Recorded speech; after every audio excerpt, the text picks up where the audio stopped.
What's up, everybody? Welcome back to Concussion, the podcast. I'm Abby. I'm Travis. And we are picking up with what we discussed last time in terms of using information from Travis's eye tracings to be able to help intervene to improve his experience with driving and other components that he's experiencing after a concussion. So last time we went through things that we did the first time we met. Yep. And then this time we'll go through some of the interventions that we tried the second time we met. And the cool part about it, for me, like I said, is I get to hear your feedback after the fact. What things you found helpful, what things were not so helpful. So we started off last time with the same idea of how do we really get the brain paying attention to visual information, and then how do we take that and challenge it and refine it and make it as functional as possible. So we had a balance beam. So it was a soft, cushy beam that was probably about 6 feet long, and you were standing in the middle of it so that way you were like unsteady mostly from front to back. Like your heels could go over the back or toes could go over the front, and you were on top of this beam. Yeah. And we put the headset on. Which I think that was like the hardest part. Like kind of having that on, I was a little bit disoriented at first until I kind of placed myself where I was, it kind of got my bearings straight. So you had to pay a lot more attention to where your ankles were, what your knees were doing. Any shift in your body weight would throw your position. Right, yeah. And then we put the headset on because I wanted your eyes to be challenged. So we put it on first a setting that just allowed some general tracking. And Travis was just standing on the balance beam, holding his position there. And then his eyes were following different things that showed up on the headset. And then afterwards, we played a game called, I think it's called Letter Lock on there. Letter Lock. Any letter A through Z would just come into your vision and you would follow it as it would come across your visual field. Almost like a pursuit, but sometimes coming towards you. Was that the asteroids one? The asteroids one was the first one you did, just standing, kind of getting a feel for your balance and your proprioception. And then we switched to the letters so that way you had to move based on the letter that was coming towards you.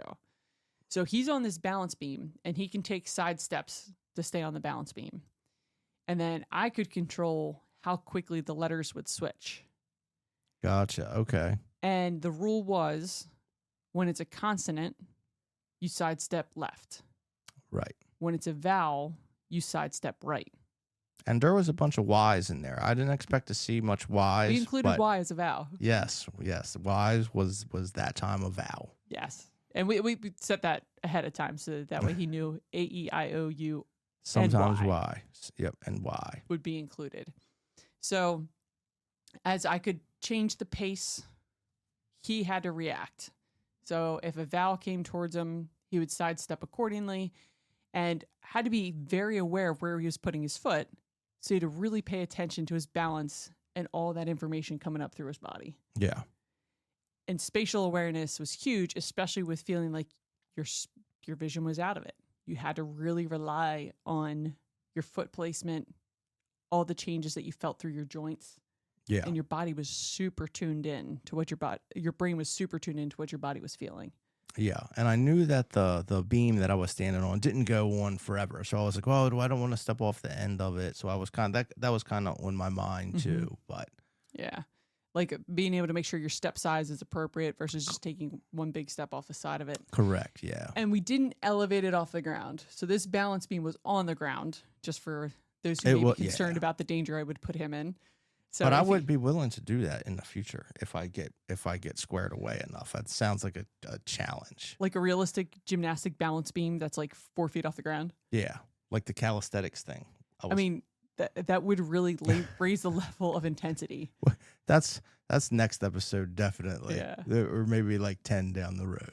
That's one way to add pressure is don't fall off. And then as we went through that, the extra layer is the interference. So once he got that process down of a vowel means I sidestep right, a consonant means I sidestep left, then we switch it. Now a consonant means sidestep right, a vowel means sidestep left. Yeah. So the cognition side, he had to think a lot harder for something that became automated. Right. So that was our engagement exercise. And you did a really good job with it because it can be disorienting to have your eyes telling you one thing and your body doing something different. Right. So you weren't even doing anything that matched the visual information that you received through the headset. You had to do something completely unrelated. From there, we then had to make it a little bit more, I'd say, functional, right? We got to come out of the headset because you don't live life in the headset. And we used something that's called a Marsden ball. A Marsden ball? Yeah. Okay. Remember how if you name something Oh, you get to by charge somebody's more name, for it. you get to charge more for it. Yeah. Yeah, exactly. Now it's medical equipment. Gotcha. But I could find a children's toy that has letters and numbers all over it and do the same thing. Gotcha. So the Marsden ball is a ball that has letters and numbers on it. Oh, the spinny. Yeah.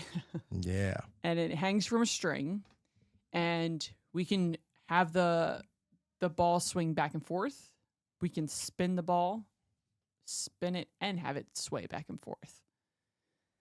So we started off with just the task of the visual fixation. Yeah. So I would tell you, as I had the ball moving towards you and away, and we did it side to side and front to back, pick out 2 letters, 2 numbers. And then you would just find letters that came clear in your visual field and tell me what they were. Yep. And then from there, we made different sequences. We would do 2 letters. Yeah. 1 letter, 3 numbers, and, more and more concentration involvement there. And then once you mastered that, we added another element that was surprisingly challenging. You had to move your head. Oh, that was. And what did that feel like? So that was like very challenging for me. It sounds pretty easy. Well, so we escalated slowly, right? Like first it was like turn your head right, left, and read the numbers. Then it got progressively more difficult. Mm-hmm. So that one, like the turn in the head wasn't too bad. That was pretty easy. But once it got more advanced, I started getting to the point where I was like, oh man, like I knew I wasn't doing as good as I thought I should be able to do. So I was kind of like pressuring myself, like, oh, come on, you can do better than this. And I felt like I kept messing it up. No, so you didn't keep messing it up. What happened was when you first started moving your head, your eyes wanted to follow where your head went. Okay. So whenever there's a challenge or complication with the vestibular system or your proprioception, your body loves stability. So if your body, head, and eyes are all in the middle, that's pretty stable. Right. All that information coincides. But as soon as your head turns and your eyes have to react to that movement in your head, now we have a dissociation between where your body is facing and where your head's facing. Gotcha. But the reason that's important is number one, for your gaze stability. Like that's what we're after. We want your eyes to be able to hold a target in perfectly precise view despite where your head and your body move. And there's reflexes that we're eliciting to help improve that. But say, for instance, you're walking down a sidewalk, talking to the person next to you, and your head and your eyes are turned towards them, but your body's moving forward. If you don't perfect that system, your body will start veering to the right if your head's turned to the right, and you end up running into the person that you're talking to. Yeah. So there's so many subtle ways that you need that set of skills. You need your head, your body, and your eyes to all be able to operate independently. But it's very tough when your body has had to rely on that sense of stability from aligning those things, aligning your body, aligning your head, aligning your eyes to feel stable. Once you pull away from that, your eyes are going to try to jump to wherever your head turned to try to make it more stable. Gotcha. Instead of having that conflicting information. So when you first started moving your head, it was tough because your eyes just didn't want to stay focused on the ball. Then the extra variable you're talking about is then we had the ball move and your head move. Yeah. That's That started to get a little difficult. Mm-hmm. But as you practiced it, you perfected it. And soon enough, you could nod your head no, keep your eyes on that moving ball, and still give me whatever letter number combination that was set out. Yeah. So it was something that took a little bit of practice, but came together. Yeah. Now, another variable that was really challenging is we then put you on a rocker board. The rocker board. Yeah. What'd you think of the rocker board? So my legs are definitely out of shape, and I was kind of like working a little. I think I was working a little too hard at first, like trying to like move too much of my body weight. I didn't have like a really good flow. And then you kind of give me some instruction. You were like, oh, just kind of step, don't. It's not like leg presses, and that's kind of what I was thinking. Like I was just putting way too much effort into it. Mm-hmm. But once I got relaxed, I started to kind of flow with it. I do think that I probably needed more practice with that one as well. Like trying to get your bearings on the rocker board. Yeah. That one involves a lot of fast reaction time to changes in your body position. So the rocker board he was on allowed him to shift his weight from right to left. And the important part for what we're trying to do is we're now challenging his brain in more ways than just using a vestibular ocular reflex or just using gaze stability. We now wanted it to be something that would be similar to what you might experience in life, where you might be walking, moving, changing body position, and we want your head and your eyes to be able to be independent of what your body's experiencing. Yeah.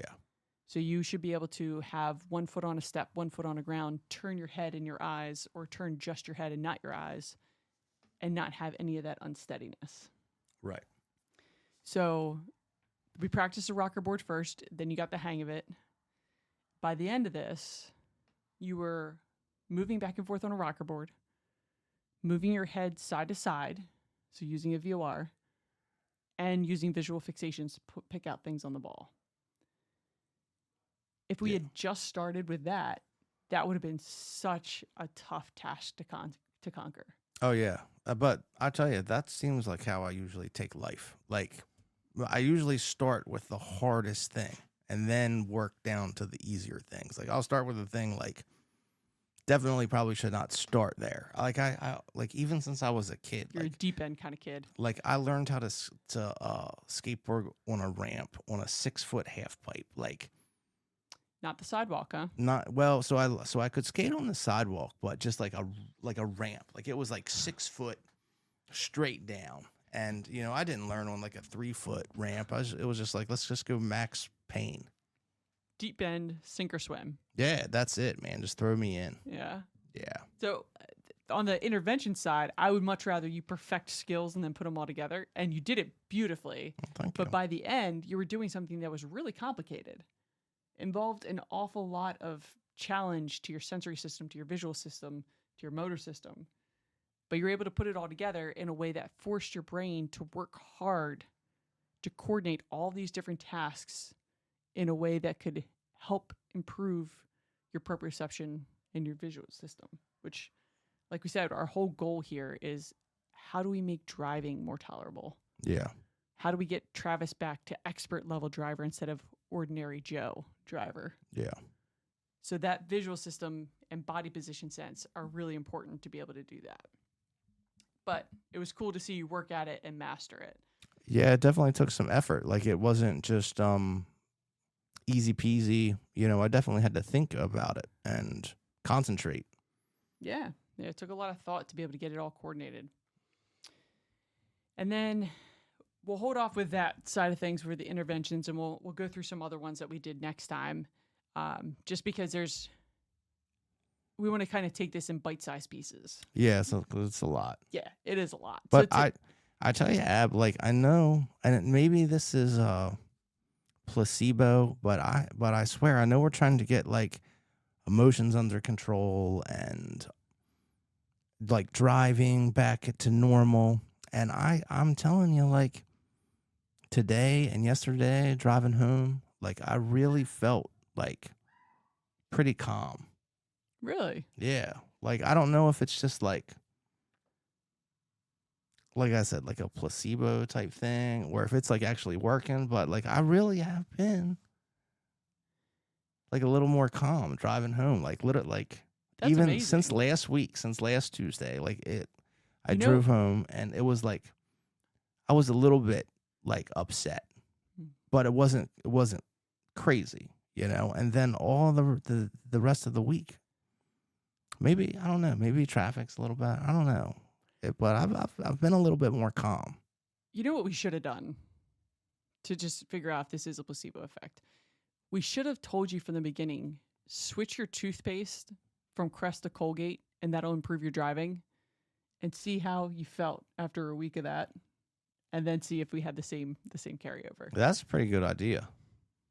That would be a hard sell. You're too smart for that kind of thing. But still, like that's an important factor. If somebody tells you something is going to improve something, your expectation is going to really be attentive to this has to be getting better because I'm doing something about it. Yeah. But you're right. That could just be your expectation that it should get better, allowing it to get better. But I don't know. I don't think so, because I've read lots of like different philosophy type of stuff, and if you just do this and think this and you'll be more calm, and that has never ever worked. I've tried listening to books, I've tried listening to music. It's never worked, but that's a better way to validate that it could be helping, that you've tried other things centered around calm. Yeah. Being able to control emotions, and you haven't had a whole lot of success with that. Right. So it's kind of weird too. And I kind of haven't mentioned this before. When I first went back to work, I would say for the first few months, I drove like I was so calm when I drove. Like but I was right-hand lane, speed limit all the way home, never passed a car. Like I was just, and that could have been maybe more because closer to my accident, I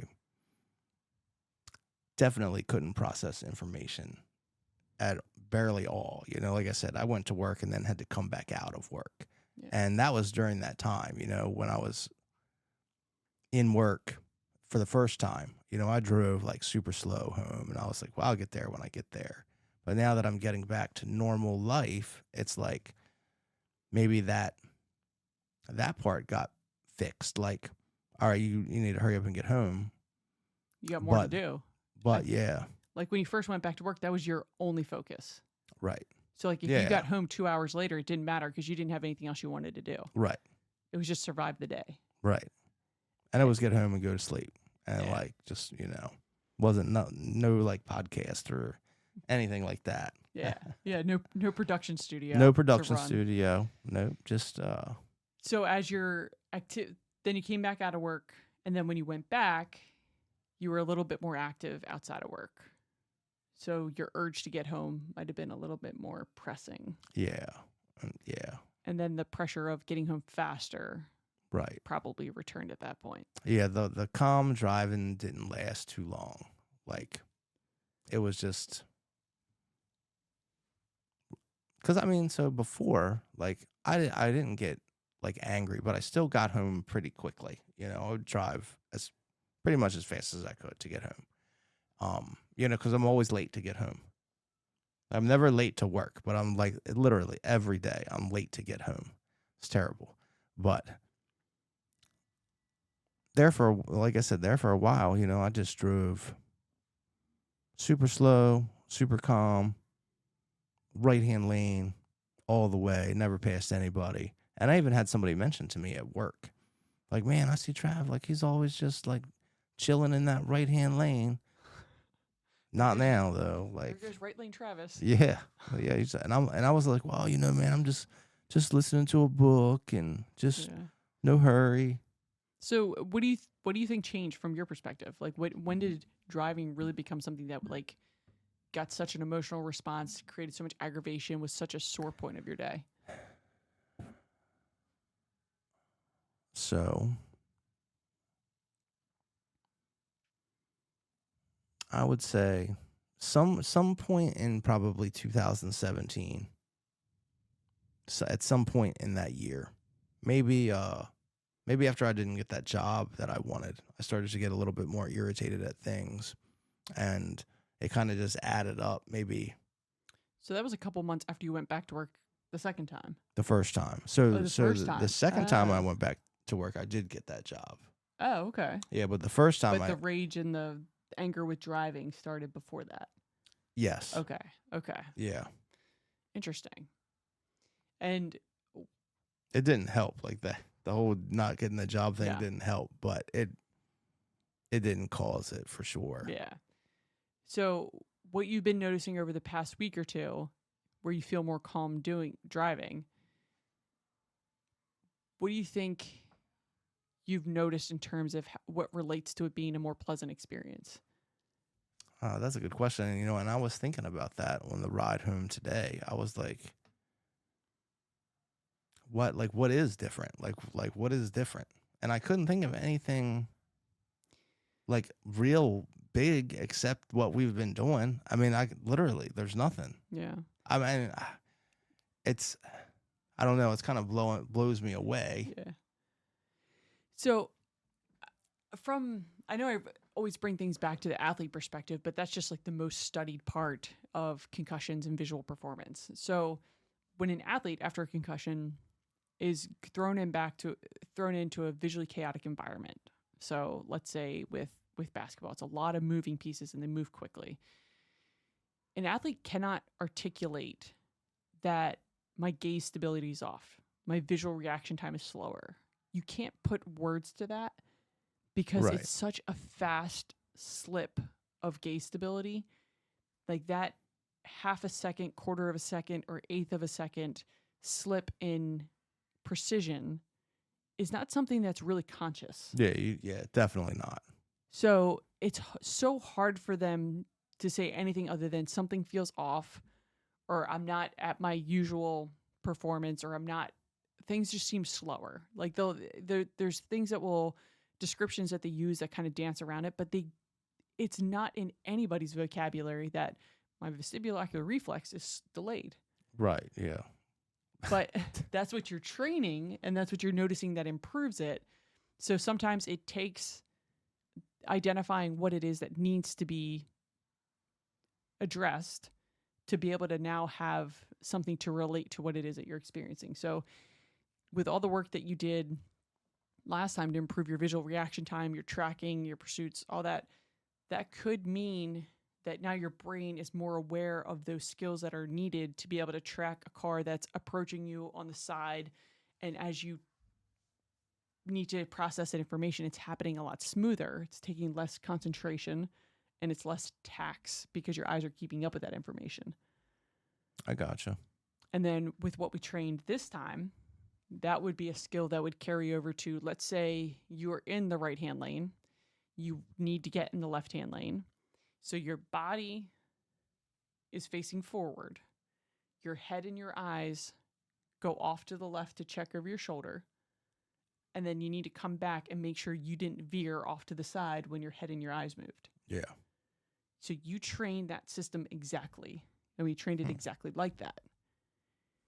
That should improve your accuracy with being able to perform that same movement when you're driving. So my trunk is facing forward, I'm going forward, but my head and my eyes go left without deviating my forward path. Yeah. So do you think that, I mean, with those few interventions that we've had, like that could like possibly be happening, or is it? Sure can. Yeah. And honestly, that's the intention. Wow. Is to have that carryover. I mean, if that like, I guess we'll have to give it, like I have to give it a couple more times because it's kind of, that would be kind of hard to believe for me but I'm a little skeptical on things, but because I've been driving like just super angry for so long. just very irritated. But if it's computations that your brain could not do at the speed in which they once could or that they need to, it's like putting somebody down in front of a calculus 2 test and then expecting them to not get frustrated without giving them the exposure to learn it, to perfect it, and then take the test.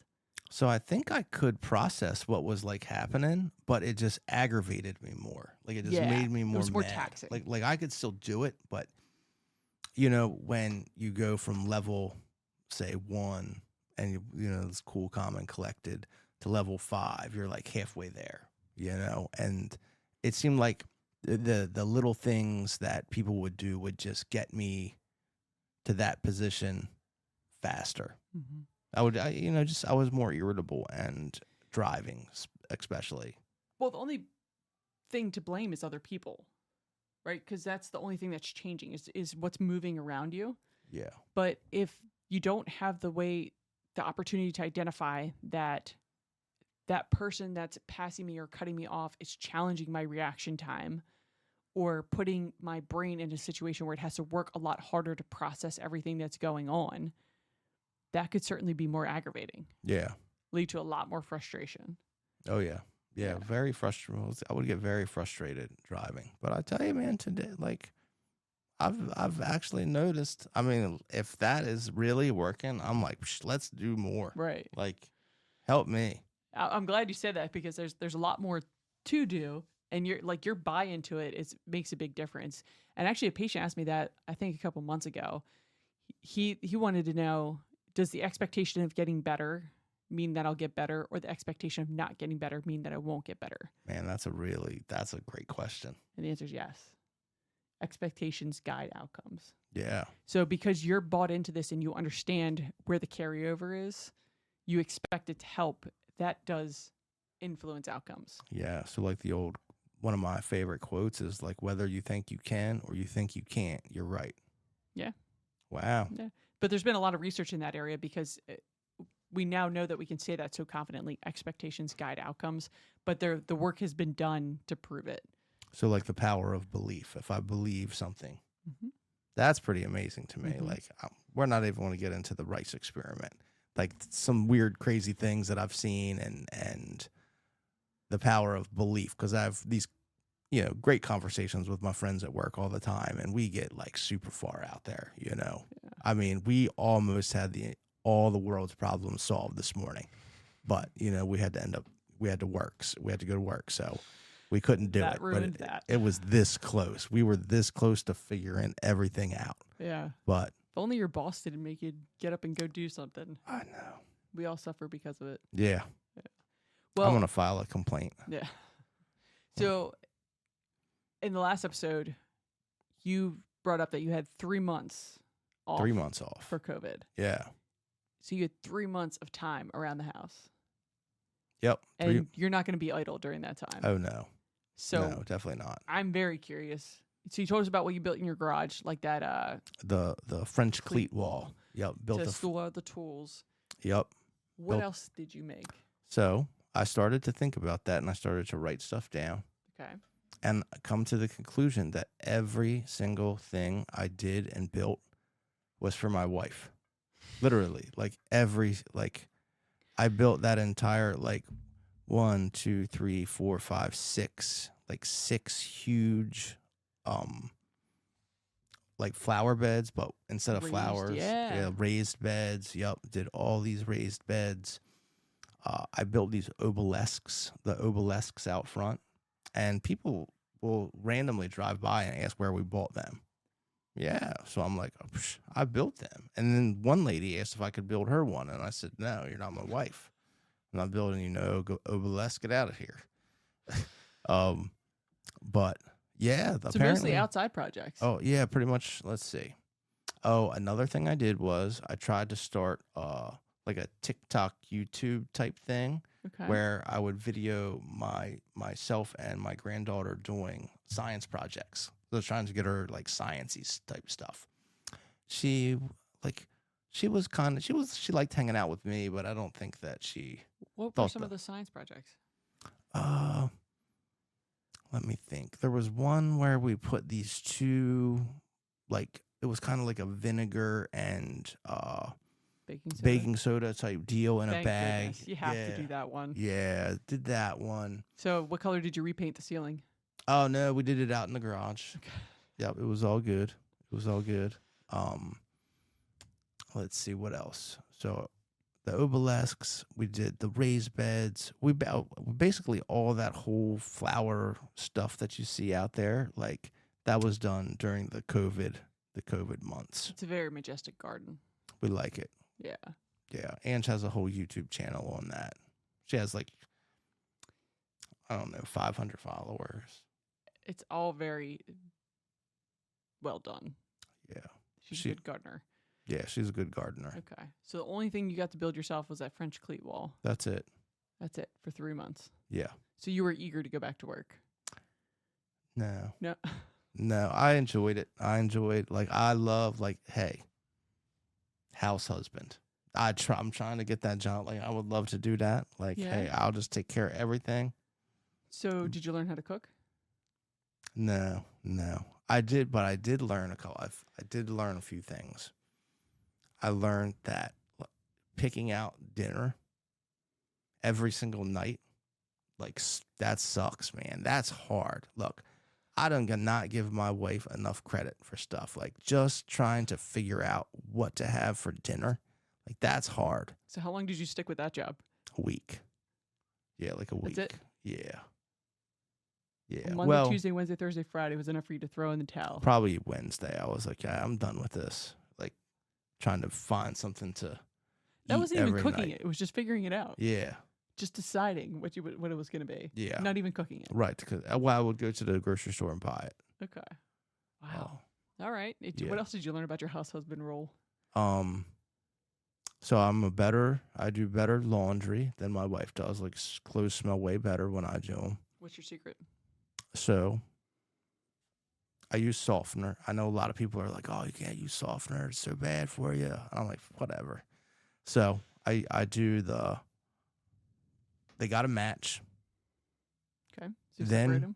Then, like, as soon as they get done drying, like, I fold them and put them away. Like, I don't, like, yeah. All right. Like, that's, and I'll do them all, like, as soon as we get, like, a laundry basket. Like, I'm washing the clothes, and then they go right into the dryer, and then right back into the drawers or hanging in the closet. Okay. Like, there's no, like, hanging out in the laundry basket or standing. Fast turnover. Yeah, it's like you're running a restaurant here. Keep it moving. Yeah, keep it moving. Yeah, we don't want any stagnant clothes anywhere. Right. And then how'd you do with the cleaning side of things? I did pretty good. I'm a good cleaner. Yeah? Yep, Okay. I did the dishes and all that. So it's essentially just cooking, just wore you out. Yeah, I just didn't like going to the grocery store and buying all the food and trying to figure out what it was. I mean, that's a very hard job, I tell you. And then when Ange got sick, I remember she was in the hospital, and so I took over literally everything for that period of time. And then I did that for probably 3 months, where I just did everything. 3 months? Yeah. Oh my gosh. She got babied. Like, she didn't have to do anything. Like, So for 3 months, you took care of all the meals? Yeah, all the meals, everything. Wow. Washed every single dish, did all the laundry. Wow. Like, it was like she just relax. Like, you don't do anything. I got this. Good for you. Yeah. And so you had 3 months during COVID to practice, didn't like it, and then 3 months where you had to do it and you excelled. so I had to do it. Yeah. Wow. Because, she was like pretty rough. Yeah. And then I would also, like, take her medicine, and I would lay out, I got the little Pill tab. box. Yep, the pill box, and I would lay all those pills out every week so that she would just have to take them. And Wow. yeah, she sprung back to shape, though. You remember, we were in, like, I was pretty worried there. Yeah. Yeah, it was pretty scary. Yeah. But she's resilient. She's very resilient. We can give some credit to your house husband for 3 months. Yeah. Taking care of her. Yeah. You did a good job. Thank She you. bounced right back. She's back out gardening and doing everything else, running up and down the hill. Yep. To get You back got into it. the house. It's a steep hill. Yeah, we got a That's heck your of a train. hill. Yeah. his granddaughter did some sidewalk chalk, and I couldn't believe that she could manage that without losing the chalk every time she put it down. Oh yeah, It's a steep. it is grade. steep. It is steep. Yeah, we still It's- haven't measured it, but we really We do. owe it We to gotta everybody measure that. because a lot of your recovery revolved around getting up that hill. Yeah, that was the first thing I noticed when I got in from the rehabilitation center. I tried to walk up the hill and I couldn't. So now we need to calculate it so that way everyone that's listening to this can understand how steep of a hill we're talking about. Yeah, and we're gonna get that information. Like Like- there's no heel toe up this hill. It Yeah. is you just hold on with your forefoot for dear life when you're going up, and when you go back down, you're leaning back as far as you possibly can, Yeah, not you to slide down the hill. you pretty much need climbing gear Yeah. to get to my house. If it snows, forget it. Yeah, you need crampons. You got to go on the grass. Yep. Roll Oh, down, yeah. get a sled. Yeah, it's do the line back brutal. up. It's Like- steep. Like shoveling that driveway. Psh, You shovel it. yeah, it's terrible. It's not good. It's very slow. How do you shovel it? I just a little bit. But like, do you go up and down or side to side? So depending on how deep the snow is, if it's usually I just go straight down. But what I'll do is I'll like get now, it. you gave safety advice to not walk with your hands in your pocket, but you're shoveling at least a 30-degree incline, It's top to bottom. 30-degree. It's steep. Maybe Maybe not 30. All right. Maybe it's 30. I don't know. We'll at measure least it. 18. Like trucks would It's at not least be allowed 18. to drive down this. Like sure. They put warnings up at like 6%, Yeah, and this is much more than that. I've had like 2 FedEx drivers try to back into the driveway, and they just back right into the driveway and scrape it up. Like I'm like, hey, what are you doing? They underestimated the hill. Yeah, for sure. I mean, they can't even drive forward up that hill. No. They'd hit their bumper too. Yeah. If they went forward too. Yeah, So It's we'll brutal. get a calculation, that exact angle yeah, for next time, and then we'll go through some more interventions. But today's big take-home message in terms of the way that we're trying to use a little bit of the science to help with the experience of driving is being able to have better dissociation of where your body's pointing, your head, and your eyes. Yeah. Sometimes they're all in line. Sometimes eyes move, not head. Sometimes head moves, not eyes. All the things that you need to be able to do to drive and process visual information quickly. yeah. It's kind of like being seasick. Yeah. A lot to interpret at once. But Yeah, thanks again for sharing as much as you have and kind of yeah. giving your 2 cents about the interventions and what it's like for you. And we will be back next week with a exact calculation of how steep Travis's driveway is, and we'll carry on from there. yeah. Thank you so much for staying around and watching us. And like I said, in last episode, we're going to break these episodes up into smaller clips so that they're easily digestible. You can kind of, if you want to get one specific point, we're going to break it up so that you can just get that point. Like if you just want to hear about the driveway, if you're like a Building dude a house who- on a hill and you want to yeah. know what not to do? like that's going to be like, we're going to make little clips of that. We're going to put them on our Instagrams and our YouTubes, and then Spotify, we're going to keep it as a long form content so that you can kind of just listen and, maybe if you're doing something in the background or you just have this playing in the background, that's great. Just said we want to build a community, so we're going to try to do as much as we can to facilitate that. And I will also measure Travis and his wife's dorsiflexion angle to be able to understand that if their training of walking up and down the hill every day has resulted in better ankle mobility. Dorsiflexion. Dorsiflexion. Gotcha. We'll have everything measured for you next time. Nice. Awesome. Okay. Well, thank you, everybody. Take care. See ya.